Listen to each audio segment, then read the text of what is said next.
Bienvenidos a Cruce de Palabras por Telesur. Soy Luis Hernández Navarro y para conversar sobre las elecciones en Estados Unidos, Medio Oriente y Rusia, está con nosotros la doctora Ana Teresa Gutiérrez del Cid. Ella es catedrática universitaria, una especialista en la región. Doctora, muchísimas gracias por estar con nosotros en este curso. Al contrario, muchas gracias, Luis, por este honor. Te sigo en la jornada y pues es un honor para mí estar aquí. No, para nosotros, Ana Teresa. Comencemos por el principio. El famoso eje del mal del cual sobreviven Siria, sobrevive ya no Libia. Libia está colapsado, ¿verdad? Irán. ¿Qué importancia tienen hoy en las elecciones en Estados Unidos? ¿Son materia de debate, de posicionamiento entre los candidatos? Bueno, primero que nada hay que decir que lamentablemente estamos viviendo tiempos, como sabemos, muy críticos, porque a partir de la caída de la Unión Soviética se acabó el orden internacional de la segunda posguerra, donde pues la ONU tenía mucha fuerza porque estaba apuntalada por la fuerza militar de la Unión Soviética y su política. Y cuando cae la Unión Soviética vemos que Estados Unidos se sintió en libertad de poder intervenir en otros países, algo que ya había sido condenado por los juicios de Nuremberg, que no se podía utilizar la política exterior de intervención en ningún país. Pero desde entonces estamos viviendo un desorden mundial y esto se agravó cuando llegó George Bush Jr., digamos, el hijo de Bush padre, con la política, su doctrina de intervención y de ataque preventivo. Y esto, a pesar de que los años han pasado, para ya centrarnos en la actualidad, sigue vigente y solo se ha podido contener por la fuerza que hoy tiene Rusia y que tiene China también. Ambos forman una mancuerna, China con su poder económico y Rusia con su poder militar renovado desde que pues, se crearon estas nuevas armas rusas y por lo tanto vemos que los ataques preventivos que tuvo precisamente Estados Unidos, primero en Afganistán, después de la caída de las Torres Gemelas, luego en Irak en 2003, posteriormente, como decías, en Libia, que destruyeron al país, y finalmente en Siria ya hubo una respuesta de mayor contención de esta fuerza sin límites que se autoadjudicó a Estados Unidos con sus propios ideólogos que hablaban, llamados neoconservadores, que hablaban de que Estados Unidos era la única superpotencia mundial. Obama, aunque cambió un poco esta política, pues no olvidemos que también fue el que invadió Siria por medio de la OTAN. Y posteriormente Trump pues ha tenido una política totalmente agresiva en términos de querer sacar ventaja de todos los acuerdos comerciales. Se salió del famoso proyecto del Transpacífico, que de todas maneras era una forma de circular y contener a China y no permitirle entrar en el comercio en Asia. Pero Trump tiene una política de romper todos los acuerdos multilaterales e irse precisamente a lo bilateral y por lo tanto sacar ventaja de sus enemigos actuales que son China, Alemania y bueno, nosotros también tenemos un déficit comercial enorme y por lo tanto pues nos impusieron el TEMEC. En ese sentido, tenemos que el mundo para la élite estadounidense, ya sea neoconservadora, como fue en los años, en las dos presidencias de John Walker Bush, es un lugar de saqueo. Vemos cómo el ataque a Irak, totalmente al margen de la ONU, permitió que las compañías petroleras estadounidenses se quedaran con el petróleo de este país.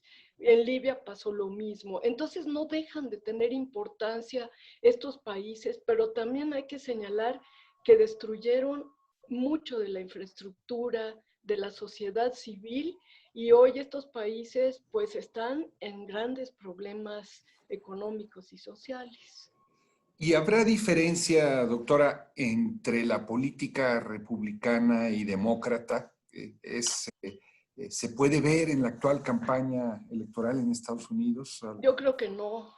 Yo creo que no, porque bueno, Trump es proteccionista, pero en la ONU sigue presionando por gastar menos, por imponer su visión del proyecto de la ONU, que sería quitarle en gran medida fuerza al veto, a este derecho que tienen las grandes potencias de poder vetar políticas que están en contra de sus intereses. En ese sentido ha sido una lucha constante de Rusia y China por impedir que les quiten el derecho de veto.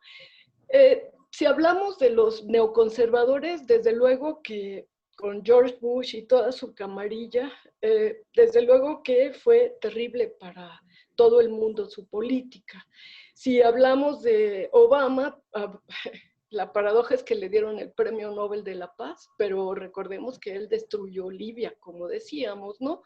Y finalmente los demócratas tienen gente que quiere enfrentarse nuevamente con Rusia, que es la línea del ideólogo, el estratega Zbigniew Brzezinski, que tenía toda la intención de que Rusia siguiera fracturándose, esta vez en tres partes, en una Rusia europea, una Rusia central, que sería un estado colchón entre la Unión Europea y el lejano oriente ruso, que se la ofrecía muy amablemente a China.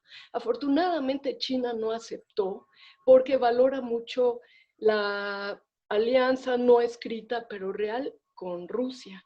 Y por lo tanto los demócratas, si hubiera subido al poder Hillary Clinton, hubieran seguido con esta política de ataque a Rusia, y lo que vemos es que los republicanos siguen más bien la línea de Kissinger, que es el balance de poder, y por eso Trump, aconsejado por Kissinger, pretendió hacer una alianza con Rusia, pero vemos que los demócratas no lo dejaron. Desde el principio dijeron que Rusia había intervenido en las elecciones para que llegara pues Trump como candidato de Rusia. Entonces, si sube Biden, pues la política no cambia, porque siempre Estados Unidos vive del saqueo de otros países, como bien sabemos, ¿no? Antes de seguir con Rusia, vámonos un poquito más para allá, ahí mismo en Oriente Medio, con Israel. El gran aliado estratégico de los Estados Unidos en la región, que tiene sus propios intereses también. Claro. Cuando Israel, el lobby de la comunidad judía en Estados Unidos a favor de un candidato o de otro. Bueno, por supuesto.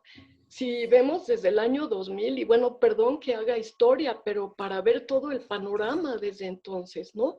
Desde el año 2000, la política de los neoconservadores era Israel primero. Abandonaron los ideólogos William Kristol y Gary Smith, abandonaron la idea de Europa. William Kristol, el más neoconservador de los neocons, hablaba de que Europa no sabía pelear, de que Europa estaba en otra era, de que ya no eran sus aliados en la OTAN preferentes como antes de la caída de la Unión Soviética.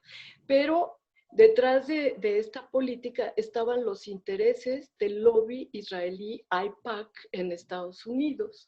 Entonces, lo que pretendían es este proyecto del Gran Israel. Hemos visto como poco a poco le han quitado territorio a Palestina, hasta, bueno, arrinconarlos en dos pequeños territorios, Gaza y Cisjordania, pero Israel sigue detrás de todos estos proyectos. Veamos el conflicto actual entre Azerbaiyán y Armenia. También Vamos a una pequeña pausa, perdón, doctora, que la interrumpa de repente, claro, ¿le claro, parece? Y regresamos en muy breves instantes. No se por vaya. supuesto, no.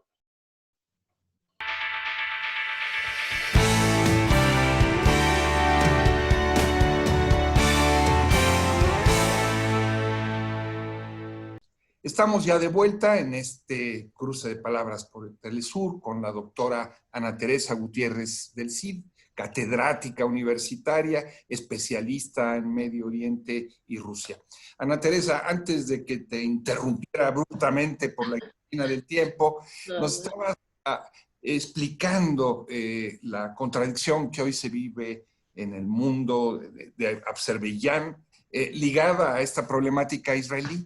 Sí, sí, de hecho, como me preguntaba, sí, bueno, hay que ver que desde el año 2000 Israel ha tomado mucha fuerza. Pareciera que con la llegada de Trump se ha esto agudizado, porque bueno, sabemos que los mismos parientes, bueno, su hija y su yerno pues son judíos, ¿verdad? Y pues tiene un gran impacto y una gran influencia el lobby judío en el gobierno estadounidense, como lo tuvo durante la época de George Bush.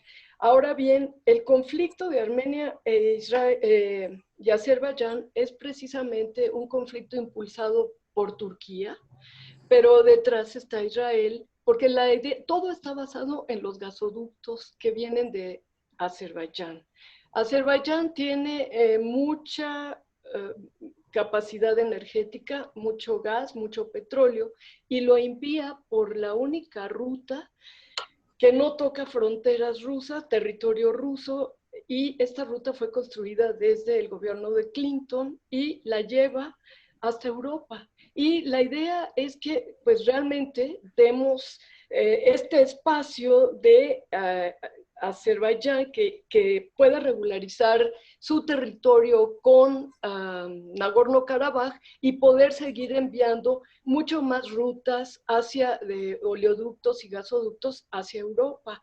Pero también si vemos aquí, es una lucha por circundar y contener a la Unión Soviética, bueno, a lo que fue hoy es Rusia, perdón, y vemos cómo los conflictos en Armenia y Azerbaiyán se juntan con el de Bielorrusia recientemente, donde quisieron orquestar una revolución llamadas de colores, ¿verdad? Estas basadas en Jean Sharp. Tenemos también el conflicto con Ucrania, que han logrado que se enemiste con Rusia. Y bien, entonces, pues todo el Medio Oriente lo vemos en este sentido, con la influencia muy callada, pero real, de Israel, que pretende al plan del Gran Israel. Eh, Ana Teresa, la cuestión palestina, ¿cómo encaja en este mapa que nos estás describiendo, más allá del avance de la colonización israelí sobre sus territorios? Pues me parece que realmente está muy mal ahora porque ya logró Trump un acuerdo con los Emiratos Árabes y con Dubái para poder tener un nuevo acuerdo con Israel sobre Palestina. Entonces me parece que los palestinos están en gran medida abandonados. Antes los apoyaba la Unión Soviética. Rusia pues ya no es un país socialista, tiene sus propios intereses y por lo tanto, pues ya los que apoyaban a Palestina eran los mismos árabes, pero pues vemos ahora que ya no apoyan. Realmente solo pues Líbano con sus milicias, Hezbollah, ¿verdad? Jamás, también, bueno, en la propia Palestina, pero no tenemos realmente un apoyo a este pueblo que está sufriendo una especie de limpieza étnica. Un proceso de colonización, limpieza étnica, y afecta a la elección en Estados Unidos. ¿Hay diferencia entre las posiciones de republicanos y demócratas sobre la cuestión palestina? Bueno, pues vemos cómo Obama había logrado hacer un acuerdo sobre Palestina, pero Trump lo deshizo precisamente por esta visión que tiene de estar muy influido por los judíos estadounidenses, ¿no? Por este lobby estadounidense que pues pretenden, son esta alianza entre los cristianos ortodoxos que tienen esta visión bíblica de las relaciones internacionales y la visión de los sionistas, pues empatan muy bien y siguen en este sentido, queriendo pues que todo el Medio Oriente tenga una visión anti-iraní y una alianza para poder volver a recuperar Irán, que es algo que Estados Unidos no perdona, porque era su enclave, tanto para controlar a la región políticamente con el Shah, como para abastecerse de petróleo. Y como los ayatolas le quitaron esta posibilidad, esto no lo perdona a Estados Unidos y lo resiente. Teresa, regresando a Rusia que nos platicabas, nos contabas cómo hace 4 años la cuestión rusa había estado en el centro del debate electoral en los dos partidos. ¿Sucede eso hoy en día o está amortiguado ya por otros intereses? Pues está amortiguado. Sin embargo, la retórica de Biden es muy antirrusa. El presidente ruso, Vladimir Putin, declaró que, bueno, negociaría con quien quede en estas elecciones por venir, el 3 de noviembre, pero que realmente la retórica antirrusa de Biden es terrible. Sin embargo, hoy creo que la actitud más agresiva del gobierno estadounidense, sea quien sea el que quede, va a ser contra China, porque es su gran competidor tecnológico y económico, algo que ellos nunca soñaron por su visión de supremacistas blancos, nunca pensaron que China saldría de ser una maquiladora.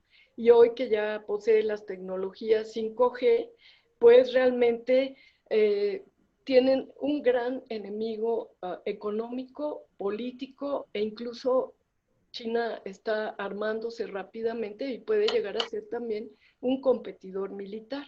Entonces, pues a Rusia realmente le afecta a cualquiera de los dos que llegue porque pues ellos están sancionados desde la reintegración de Crimea al territorio ruso. Ana Teresa, hace un momento nos explicabas cómo Rusia fue sancionada por su política de Crimea. Putin ha mostrado ser un gran estratega para moverse en el tablero de la geopolítica. ¿Estas sanciones han resultado un problema para Rusia? ¿Ha podido sortearlas? Sí, al principio sí fue muy fuerte el golpe porque las empresas, los bancos extranjeros ya cortaron los préstamos que tenían con las empresas rusas, les quitaron financiamiento, hubo una serie de vetos para venderles tecnología, pero esto pues se fue superando poco a poco, porque esto pasó desde 2014, ¿verdad? Y aunque también parece ser parte de una estrategia que cayeron en aquel momento los precios del petróleo, de todas maneras Rusia logró hacer una política más nacionalista que les faltaba de sustitución de importaciones y desde luego hoy son un gran productor de trigo, están reconstituyendo su infraestructura industrial y pues ahora ya exportan, aunque a pesar del problema, exportan 11.5 millones de barriles de petróleo diariamente. Por lo tanto, las sanciones fueron buenas y malas en el sentido inmediato, pero a largo plazo han sido positivas. Entonces ellos lo que consideran es que van a ver cómo queda el escenario geopolítico después de la elección el 3 de noviembre en Estados Unidos. Sin embargo, ya vemos que las fuerzas constantes, lo que llaman el Estado profundo estadounidense, tiene una política de cercar a Rusia, contenerla. Vemos en las repúblicas bálticas que fueron de la Unión Soviética y hoy están cooptadas totalmente por la OTAN y por pues toda la política de la Unión Europea. También tenemos que Polonia está siendo ahora el centro de gravedad de Estados Unidos, es su enclave en Europa. Han construido para competir con Rusia una central de gas que recibe gas licuado de Estados Unidos y ahí mismo lo transforman y lo intentan vender a Alemania y al resto de Europa. El problema es que es muy caro y Rusia tiene pues abastecimiento seguro y mucho más barato. Entonces, todavía no han podido lograr esto, pero Polonia, con el apoyo de Estados Unidos, está haciendo una serie de cambios y poniéndose de acuerdo con Ucrania y con las Bálticas para y atacando a Bielorrusia por medio de este intento de revolución con Tijanovskaya. Están tratando de recomponer lo que se llama el Reich Pospolit, que es en las puertas de Rusia hacia Occidente crear toda esta unión entre los bálticos, entre Polonia y Bielorrusia, si se hubiera tenido éxito con este intento de revolución, y también con Ucrania y lograr lo que se llama la política de intermarium, que sería venir desde el Báltico hasta el Mediterráneo, logrando cercar a Rusia para que no tenga oportunidad de salir a Occidente. Entonces, esta política yo creo que es independiente de qué partido llegue al poder o qué candidato llegue al poder. Ana Teresa, muchísimas gracias por esta muy interesante visión que nos ofreces de una región complicadísima, por lo menos para ser vista desde América Latina. Al contrario, Luis, muchas gracias por la oportunidad de pues, compartir estas lecturas que hacemos. Yo soy de la UAM Xochimilco, y bueno, pues a eso nos dedicamos.